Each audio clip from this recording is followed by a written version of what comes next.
My friends, my backyard workshop could use a little love. It's been neglected for quite a while now. I've been spending all my time on the van, on the road, but now that I'm back home and I've got some time, I've got so many little to-dos that need to get to done. I hate accumulating all this stuff. I threw away as much as I could, but there's just enough things that are nice and new that shouldn't be thrown away that I could use eventually, as long as I can find them when I need them. Boom, look at that. The Nuggetorium is in perfect shape. Perfect, oh yeah, okay. Maybe not, maybe I just put everything on the outside. Never mind the mess. Let's get to the projects. Here is my gear station. I hang my bags and my helmets, and it has never been quite right. Let's spend some time actually making this way more functional. But unfortunately, that means going to the hardware store during a pandemic. I tried to get there nice and early when no one was around, and it was actually pretty decent. Get in, get out, get the job done. My first contraption for the bag area was going to be a little shoe storage. So of course you got to take your shoe off and actually see how deep they go and how long the dowel needs to be to actually hold some shoes up. Here's a better visual for what I'm attempting here. I'm going to put a new piece of wood down below, and then I'm going to have 4 dowels hanging off of it, and those dowels will be holding the shoes. I cut these dowels at a 45-degree angle so you could actually hang a shoe off of it. If it was sticking out straight, it'd be a little weird. I cut 4 of those bad boys roughly the same size, and then I hit them with the sander just to take some of the sharp edges off.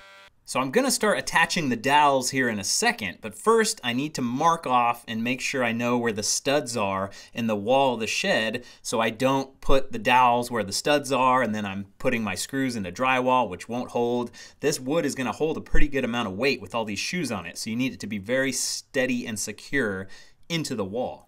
The real moment of truth, actually drilling a 45-degree angle, and I actually used the drill first to make a little pilot hole to make sure the screws were kind of going in the right direction. So this little 45-degree angle wasn't very easy, and I actually made it work some way, somehow, like, oh, that's too shallow, go up higher, make the angle higher.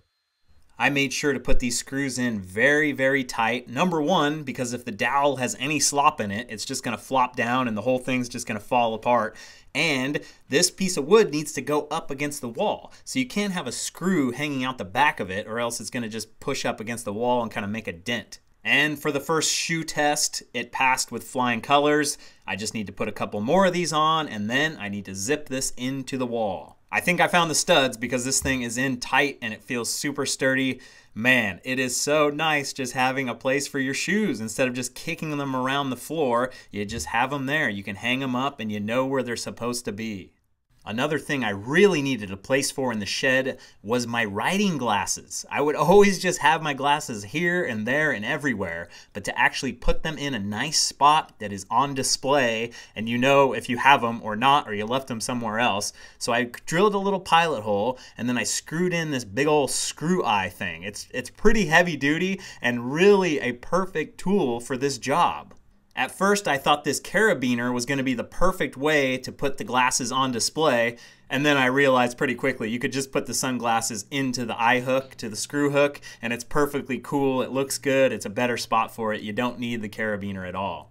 In this same neck of the woods, we've got a perfectly good electrical outlet that is going to waste right here, so let's put it to use. I cut a nice piece of wood to make a shelf and I actually started drilling this thing in before I realized, no, I need to actually cut a hole so I can put USB cords through the shelf instead of having them come around the outside and look ugly. I needed to make a pretty big hole and I didn't have a pretty big drill bit, so I just did the really funky thing of drilling multiple holes and trying to connect them and slipping and sliding. Not the best way to do it, but it's what I had and I just didn't want to go back to Lowe's. Plenty of room for plenty of USBs. I probably should have bought some shelf brackets for this, but instead I just screwed in 4 screws very deep, make it very secure. The weight on this shelf is not going to be that heavy, but still probably not the right way to do it, but good enough for now. I'm going to use this USB hub to power up all my devices, and this is the one that I just took out of the van because I switched over to 12 volt DC, and this is a normal AC unit that you would plug in at your house.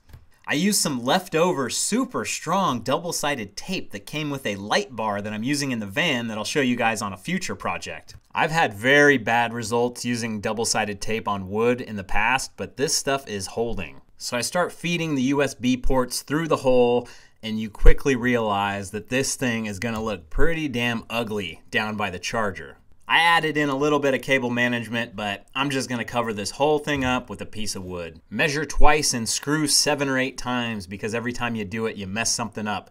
This came out really, really well. I like how it hides everything, and the only thing you can see is the cable going into the wall outlet. And I've already immediately filled up all the USB slots. I'm charging the Whoop strap, my wireless shifting battery, a bike computer, and even some camera equipment. Here's a very simple upgrade I did to the shed. I got rid of this ugly tub of grease and just replaced it with the tube. The tube is so much better, so much easier to work with. I don't know why I thought I needed a big old tub.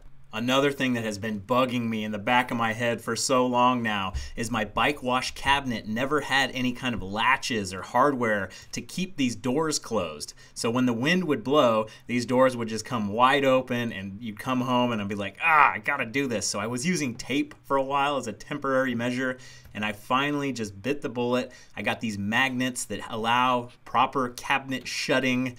The big problem is that these doors are really warped and weird. I guess they only work as really good decking, not as actual wood that you would build out of. So I had to put some shims and spacers, but eventually I got it, and now these cabinets just magnetize, the doors stay shut, and everything is very, very good. When I first decorated the Nuggetorium, I thought putting maps in this space above the tool wall would be a really cool way to show off where I've been, and then constantly update the map with pins. Like I could put all these little pins in the maps and then be like, oh wow, I was there, I was here, and it'd be a cool visual decoration. I was not able to really engineer this properly so the maps actually look good and flat. The pins were always falling out, so I just gave up on it, and I have a map online if you ever want to see all the places I've been.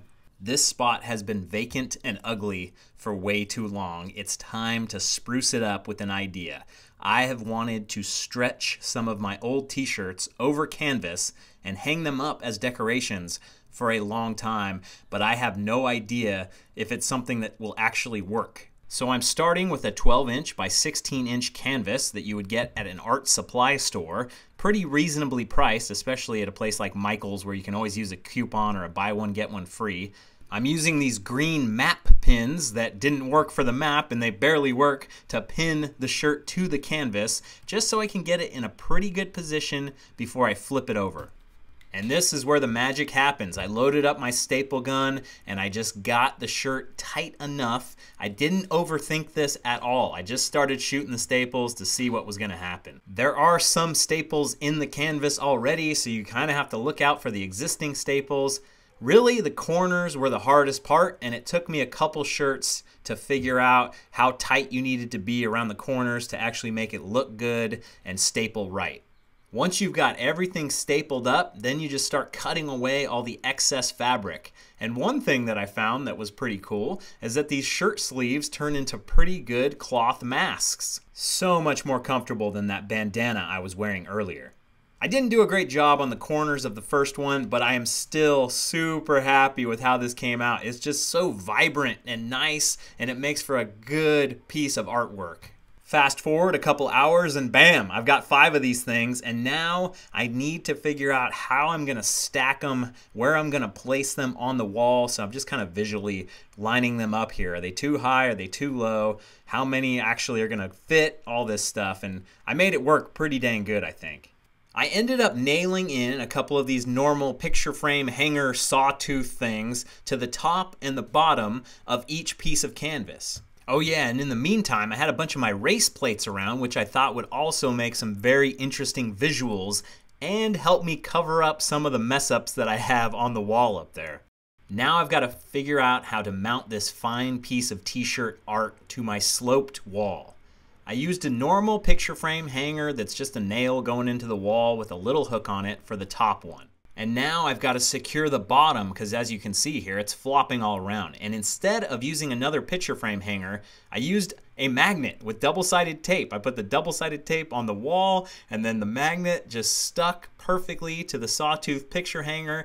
And it allows you to kind of take it on, put it off, move it around, move it left, move it right. I think this is a pretty cool little find, and it worked really well. Then I just rinsed and repeated, put the level on it, even though when it was level it didn't really look right. I think that's kind of an optical illusion about the sloped wall. So I just made it look good, and I did all 5 of them. Then I added in a bunch of the race plates, and I am very, very happy with how this came out. Another little art project. This is still a work in progress. I haven't really perfected this one yet, but showing off my BKXC hand-up gloves by putting 2 pairs of gloves inside of a shadow box. You pin down 1 pair with the palms out so you can see, like here it says pain and pleasure, and then you pin down another pair with the tops facing out so you can see the pattern.